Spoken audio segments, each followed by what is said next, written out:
Elle pourrait s'appeler Victoire.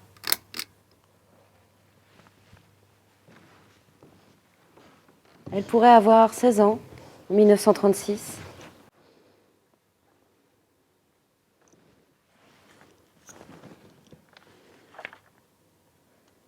Elle pourrait faire le trottoir à Marseille. Il s'appelle Idrissa.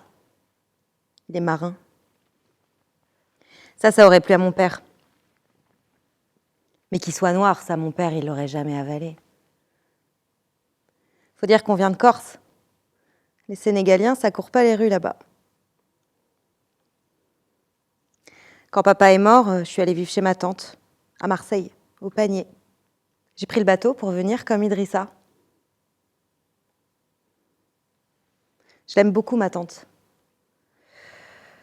Sauf quand elle me présente tous les cousins de ses amis qui cocotent, là. Elle dit qu'elle veut que je fasse un beau mariage pour partir tranquille. Guide à destination des femmes, 1936. Comment être une bonne épouse? Une bonne épouse, c'est rester à sa place. Votre époux est le maître de la maison. Il peut exercer sa volonté comme il le souhaite. Vous n'avez aucun droit de discuter cela. Moi, je veux pas me marier. Moi, je veux Idrissa. Je veux Idrissa dans ma chambre au Panier. Il me rejoint dès que ma tante a le dos tourné. J'adore Marseille. Ça bouge, ça vit. Il y a des Antillais, des Malgaches. Non, je suis pas malheureuse ici.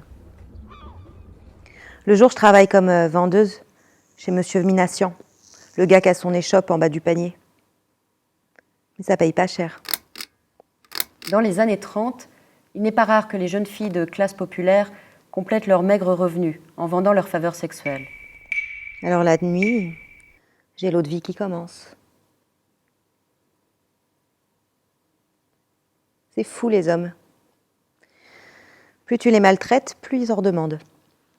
En tout cas, j'en ai un paquet à qui je fais faire ce que je veux. Quelquefois, ça me vaut des sacrés roustes d'Idrissa. Pauvre chou. Il est jaloux, il m'aime tellement. Puis heureusement qu'il est là pour me protéger des Italiens quand ils me cherchent, des Corses qui veulent me reprendre. On rigole, il me dit que je suis sa poule aux œufs d'or. Moi, je lui dis « Ah, tu me dis ça pour que je t'en ponde un, petit ?» Et il me dit que non. Modification du décret-loi sur le vagabondage, 1935. Toute fille publique devra se soumettre aux modalités demandées par le service sanitaire et être en mesure de présenter son bulletin de contrôle et sa fiche médicale. Les clients que j'aime pas, c'est ceux qui me discutent les prix. Ceux qui viennent me dire que les gosses des maisons, elles sont moins chères, elles sont plus gentilles. Mais pire que ces clients. Pire qu'eux, c'est les vaches. Sous peine de lourdes sanctions. Ceux-là aussi voudraient me voir dans un bordel. Non, c'est pas vrai, c'est pire. Ceux-là, ils voudraient me voir morte. J'en ai passé des nuits au violon. Rossée, insultée par ces chiens de gendarmes. Ils nous détestent. Les insoumises, c'est comme les sorcières. Ce qu'ils veulent, c'est qu'on brûle. Dans l'entre-deux-guerres, tout concourt à scruter la sexualité des jeunes filles, tandis que celle des garçons est relativement ignorée. Ça a l'air en chèvre. Ça a l'air en chèvre que je me débrouille, que je fasse ce que je veux. La police des mœurs, la justice des mineurs et ses enquêtes intrusives pointent une sexualité toujours suspecte. Surtout, ça a l'air en chèvre que je veuille Idrissa. Insoumise. Libre. Dans les bas quartiers de la ville, Je m'appelle Victoire.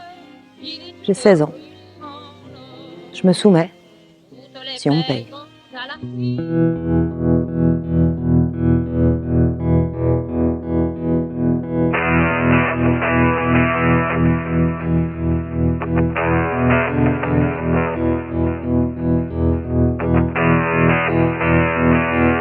C'est un destin assez commun de ce type de jeune fille, dans ce type de milieu, dans ce type de quartier, et à cette époque-là. Victoire, elle n'est pas seulement une prostituée insoumise, c'est qu'elle n'est pas une prostituée du tout dans je dirais, le caractère administratif du réglementarisme. Le portrait de Victoire, je pense qu'il est représentatif de ce qu'est l'immense majorité de la prostitution au 19e et au 20e siècle. C'est-à-dire une prostitution qui s'exerce dans la clandestinité, qui ne s'exerce pas dans le cadre réglementaire, qui est pourtant le cadre officiel de l'époque. Prostitution clandestine qui est l'objet de la traque des pouvoirs publics. Prostitution clandestine qui explique aussi l'échec du réglementarisme, parce qu'en réalité, les femmes refusent d'être dans le carcan réglementariste. Les femmes concernées subissent le carcan réglementariste et le fuient. Les archives le montrent largement dès qu'elles le peuvent.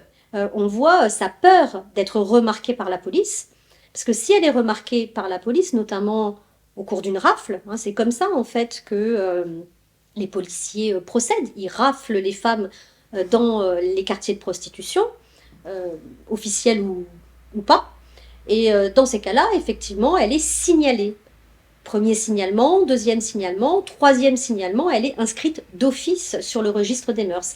Et là, elle devient soumise. En conséquence, elle peut devenir insoumise.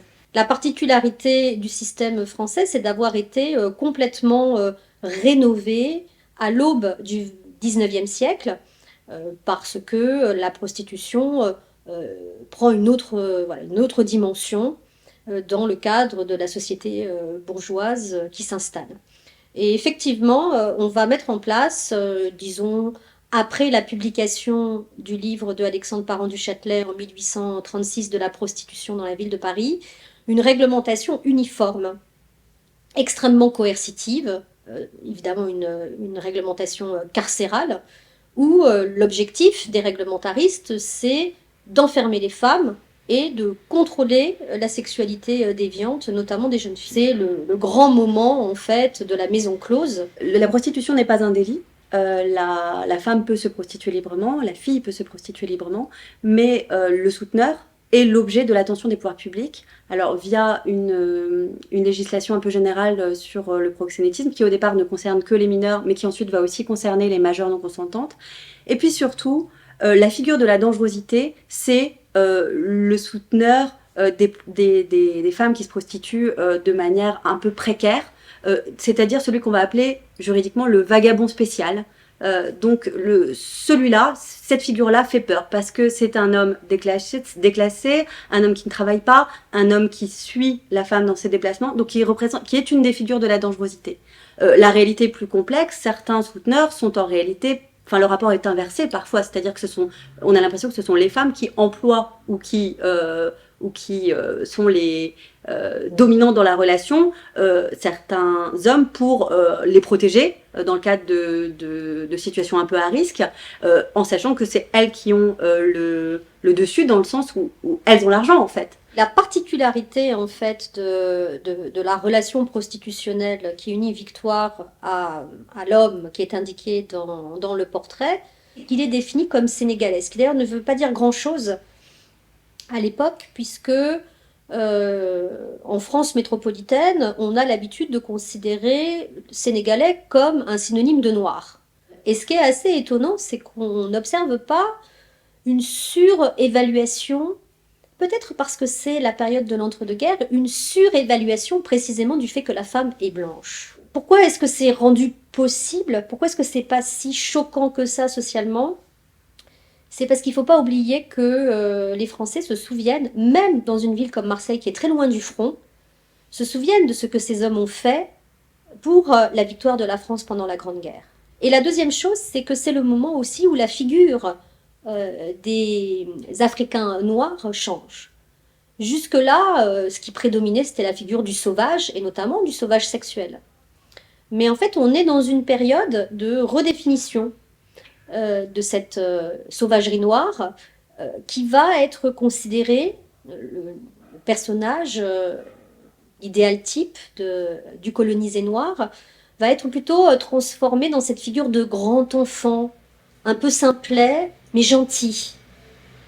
Et du coup, cette image, elle va rentrer elle va percuter cette idée de prédateur sexuel, qui est notamment de prédateur sexuel faisant travailler des femmes blanches, telle qu'elle est explicitée dans la relation de Victoire et de son souteneur sénégalais.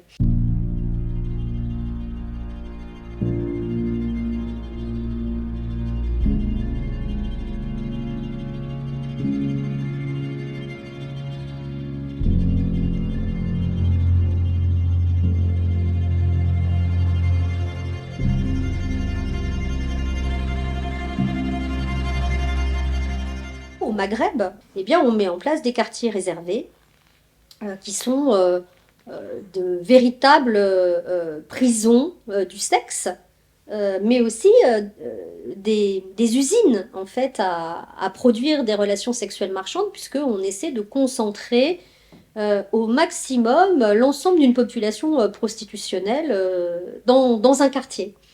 Alors le quartier le plus célèbre, c'est le quartier dit du Bousbir à Casablanca, et on va y regrouper entre 1921 et 1956 entre, je dirais, 600 et 900 femmes, qui sont à 95% des femmes colonisées, donc bien sûr des Marocaines, des Algériennes, des Tunisiennes, aussi quelques femmes noires. Si Victoire avait traversé la Méditerranée pour aller se prostituer par exemple à Alger ou à Casablanca, elle n'aurait pas été dans la même configuration prostitutionnelle que celle qu'elle a bien sûr en métropole. Elle aurait peut-être travaillé dans une grande tolérance, parce que pour les blanches, souvent, l'objectif, c'est d'entrer dans une grande maison. Dans l'entre-deux-guerres, tout concourt à scruter la sexualité des jeunes filles, tandis que celle des garçons est relativement ignorée. Ça a l'air en chèvre. Ça a l'air en chèvre que je me débrouille, que je fasse ce que je veux.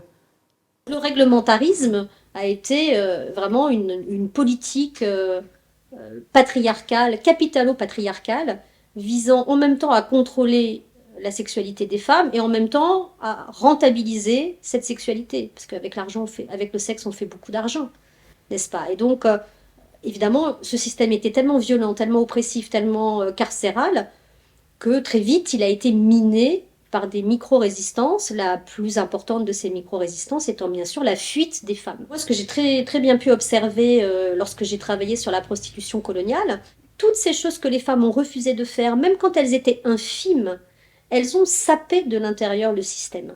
Victoire s'affirme dans son témoignage comme étant libre.